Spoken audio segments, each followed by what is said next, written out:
ഇവൻ വന്ന സ്ഥിതിക്ക് ഞാൻ ഒരു കാര്യം തീരുമാനിച്ചു കഴിഞ്ഞു. എന്തൊരു ഡിസ്ക് എടുത്താലും ശരി, എന്റെ മോളെ ഈ ചെറുക്കനെ കൊണ്ട് തന്നെയും കിട്ടി. ഇത് റിസ്ക് തന്നെയാ, ഇതെന്റെ ഒരു വാശിയാണ്. സ്വന്തം മോളുടെ ജീവിതമാണ്, സൂക്ഷിക്കണം. അതാണ് എനിക്ക് വലുത്. എന്നെ നീ ഒന്ന് പരിചയപ്പെടുത്തണം കേട്ടാ. ഞാൻ കുമാർ കുബേര. ഞാൻ കൃഷ്ണ, ബാലകൃഷ്ണ. ഇപ്പൊ പോയവൻ എന്തിനാ ഇവിടെ വന്നത്? ഇയാളെന്തിനാ ഇപ്പൊ ഇങ്ങോട്ട് വന്നത്? ഞാൻ പരിചയപ്പെടാൻ. അയാൾ പരിചയപ്പെട്ടിട്ട് പോയി. ആ പോയ സാധനം ഫ്രോഡാണ് കേട്ടാ. ഈ നിൽക്കുന്ന സാധനം ഞാൻ ഡീസന്റ്. വലിയ മുതലാളി ആ കശുവണ്ടിയുടെ. എത്ര ഫാക്ടറി ഉണ്ട്? ഒന്നോ? ഈ നിൽക്കുന്ന മുതലാളിക്ക് 18 ഫാക്ടറി ഉണ്ട്.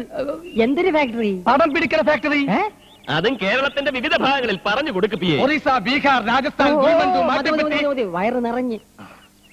ഈ നോക്കത്ത ദൂരത്ത് കണ്ണും നട്ട് കിടക്കുന്ന സ്ഥലം മുഴുവൻ മുതലാളി സ്വന്തമാക്കാൻ പോണു. ഒരു സ്റ്റുഡിയോ തുടങ്ങാൻ.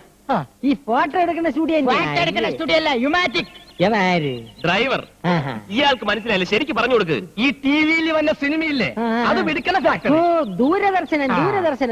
പുതിയതായിട്ടൊരു ദൂരദർശനം തുടങ്ങാൻ വരുന്ന ആളാണെന്ന് ഇയാൾ പറഞ്ഞു.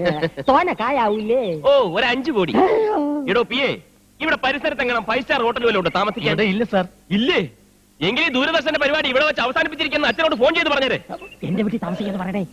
സാറിന് വിരോധമില്ലെങ്കിൽ ഈ കുബേർ സാറിന്റെ വീട്ടിൽ താമസിക്കാം. എനിക്കത് ബുദ്ധിമുട്ടാവും. ഇപ്പൊ ഇവിടുന്ന് പോയ ആൾ ഇത് തന്നെയല്ലേ പറഞ്ഞത്? അയ്യോ, അവന്റെ വീട്ടിൽ താമസിക്കരുത്. അവന്റെ ഭാര്യയ്ക്ക് പകർച്ചവ്യാധിയാണ്. നിങ്ങളുടെ ഭാര്യയ്ക്ക് ഒരു വ്യാധിയില്ല. ഇനി വരാതെ നോക്കണം. മറ്റൊരു വഴിയില്ലെങ്കിൽ നമുക്ക് ഇയാളുടെ വീട്ടിൽ താമസിക്കാം അല്ലേ? ഡ്രൈവർ, ഒരു 50,000 രൂപ ചെക്ക് എഴുതി. അയ്യോ, പണം തന്നെ എന്നെ അവമാനിക്കരുത്. ഇതൊരു സഹായമായിട്ട് കരുതണം, എന്റെ മനനിമ്മതിക്ക് വേണ്ടി. ശരി ശരി ശരി, എങ്കിൽ നമുക്ക് ഇയാളുടെ വീട്ടിലേക്ക് പോവാം. ഡ്രൈവർ, വണ്ടി എടുക്കും.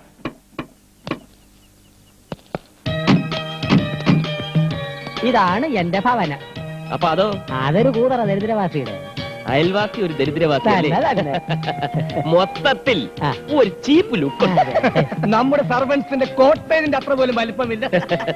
കുറച്ച് ദിവസത്തേക്കല്ലേ അഡ്ജസ്റ്റ് ചെയ്യാം. ഡ്രൈവർ, പെട്ടി എടുക്കൂ. പെട്ടി ഇറേ. ചെന്താമരം.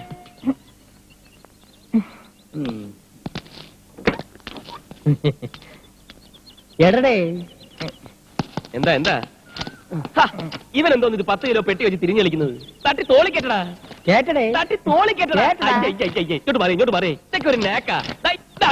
ഇത്രേ ഉള്ളൂ, ഇത്രേ ഉള്ളൂ. ഈസി അല്ലേ? തൊഴിലെന്താണെന്ന് ഇപ്പഴറിയിക്കണ. എന്തൊരു രണ്ടു കൂടെ കിന്നാരം പറയണത്? മുതലാളിയുടെ ഒരു കാര്യം കണ്ട തൊഴിലാളിയാണെന്ന് ആരും പറയൂ.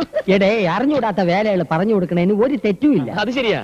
നീ എന്തൊന്ന് തലയിൽ ലോഡും കെറ്റി മിഴുങ്ങാൻ നിൽക്കുന്നത്? അകത്തോണ്ട് പോയി തട്ട്. അയ്യോ, അവ എന്നെ തട്ടി കൊണ്ട് അകത്തു വയ്യടേ.